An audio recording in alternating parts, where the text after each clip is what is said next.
here we have 1066, the Norman invasion. And spoiler alert, his name ends up being William the Conqueror because he wins. He beats the English guy, Harold Godwinson, and history, particularly British history and British language and British literature, is forever changed because of this moment. We will come back to this moment pretty frequently in this class because it is a watershed, transformative moment due to that French influence that comes as a result of this. So William wins, Guillaume, and then we have a period known as Anglo-Norman England, which is interesting because the people of England, the kind of regular folks, are still Anglo-Saxons. They're still that Saxon stock. But the royals who are in power are French. And so what that means is, in the court, anybody who's important is speaking French.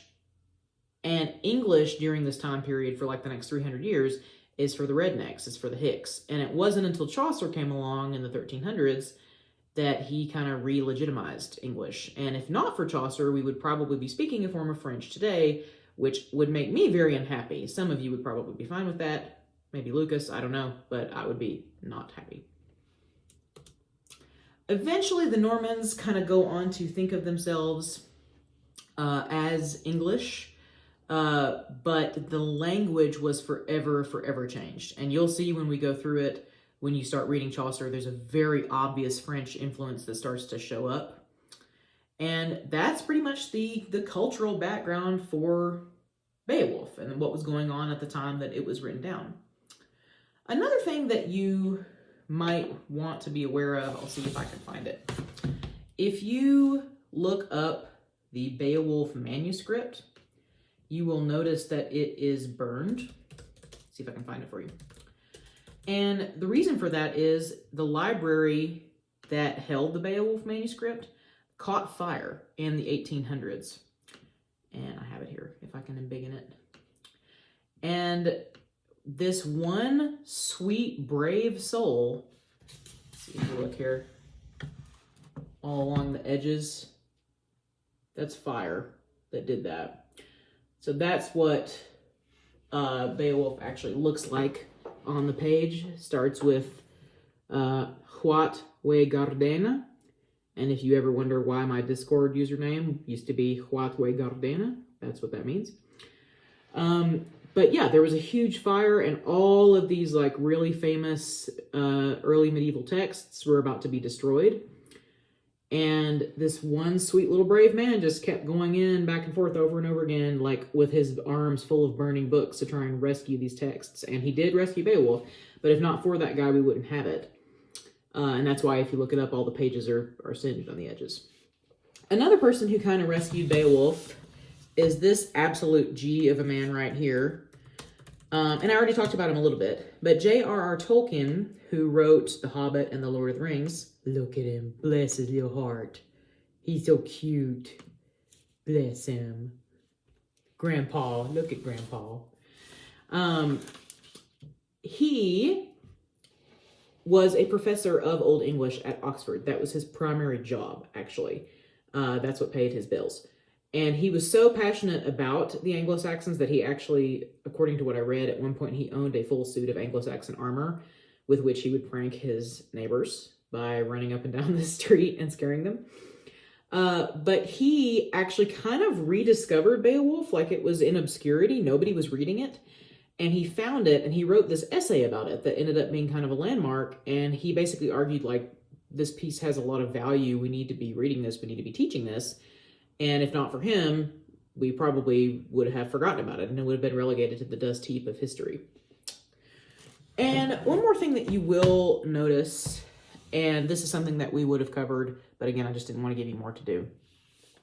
There's a poem called The Dream of the Rood, R-O-O-D, that was written on a stone cross from that time period. Basically, Christianity and the way that Christianity features in this poem. We don't know the name of the monk or whoever it was that wrote this down. I usually like to refer to him as Dustin. I don't know why. But Dustin feels like a tension between the life that he lives as a monk and the life that he is describing in the story, because this is a super Scandinavian story. Their big things in life are bravery, generosity, and vengeance. And I'm going to come back to that next week as well. Vengeance is the exact opposite of what Christianity tells you to do. Not only that, but they're a super party-focused culture. I mean, you'll see like every 2 days they're having a party. Party is their default setting. Rager. Dustin, on the other hand, lives an extremely boring life. He is cloistered. He doesn't leave, for the most part. He has to pray like 9 times a day. He might get to make beer occasionally, but that's probably the most exciting that his life gets. He never gets to see a woman, ever. And he certainly isn't out slaying any monsters. So it's hard for Dustin, and you feel this tension with the writer, because he is super excited and super hype on what he's writing about, but he also feels that he has this duty as a Christian to basically put in these pop-up ads. And you'll kind of see it from time to time. Like every once in a while, there'll be like a little Jesus pop-up ad. Like, oh, feel bad for them because these people were heathens and they didn't have Christ, but we have Christ today to listen to our problems, and yada, yada, yada. Kind of like an invitation hymn. And if you want to come forward now, we're going to sing Amazing Grace, yada, yada, yada. Christianity is like any product. And there's a distinct point, we call it the Constantinian shift, where it had to change in order to get popular and get marketable. Some of you may be familiar with Pal's Sudden Service. It is a burger joint. It's really incredible, but it's only in like upper East Tennessee. And Pal, the guy who started it, never wanted to expand because he didn't want the product to get compromised, because he knew the more you expand the product, the less the quality of the product is. And that's what happened with Christianity. Like, if you look at the way Christianity en masse is today, especially the way we talk about it in America, so much of what we do is completely not biblical, completely not based on what Jesus actually said. And if we look at what Jesus actually said, it makes us very uncomfortable and we try to ignore it. Like, hate thy father and mother. It ends up sounding more like Buddhism than the American kind of commercialized version of Christianity. So it was the same thing with the Anglo-Saxons. In order to market it to the Anglo-Saxons, who are an extremely warlike, strong, violent society, the idea of a savior who willingly gives himself up on the cross and dies a horrific, miserable, long, torturous death is just not super appealing. That does not sell to that society. So if you ever look at The Dream of the Rood, it essentially narrates Jesus as this like WWE style hero who like gets up and like rips off his robe, and he like gets up on that cross and makes the cross his bitch, and he like makes everybody bow down, and he's a champion. And if you read the Bible, that is not how it happened. Like, he is miserable, he is broken and tortured by the time he gets there. The night before, he is literally like, Dad, can you give this to anybody else? Please, not me. He is sweating blood. Of course, nobody stays awake for him. Can't trust anybody. So just be aware that, number one, the way Christianity is represented to this society is very different from what it started out to be, and also probably very different from what you're used to. And number two, that the writer is very torn between the amazing legendary life that he is describing in the story and the life that he lives as a monk in his little tower. So you'll kind of pick up on those two things as well. But it shows you a lot about Anglo-Saxons and about Scandinavians and the things they had in common and the things that they valued. Strength, being a champion.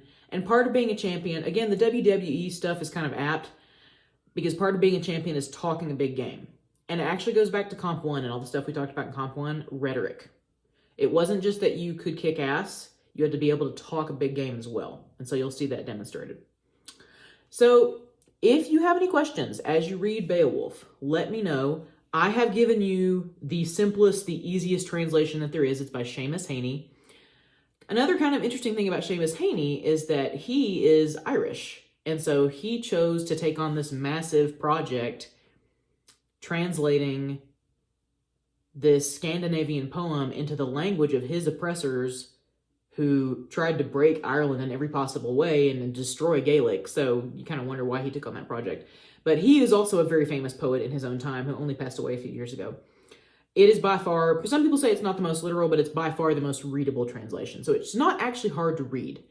My request to you, because I know y'all, and y'all come to me all the time and you're like, yeah, I spark noted the hell out of that. And I know that you're going to want to do that. Spark notes is one thing when you're using it to back up what you've read to try and see if your interpretations are off or on or whatever.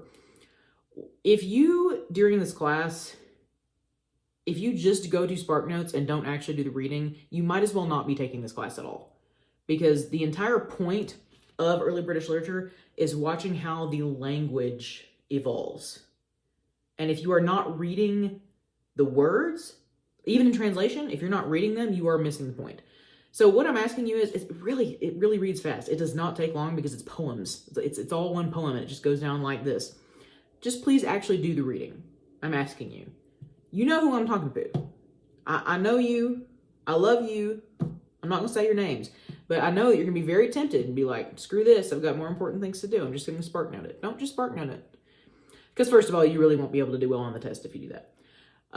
So if you have questions as you read, and if you're confused, I am here. Like I said, you're not in a vacuum. I want to help you. I don't know why I'm playing with this bread thingy, but it's a new toy. So, but I want to help however I can. So I tried to make this shorter than the initial one that got destroyed. So I'm going to wrap this up now.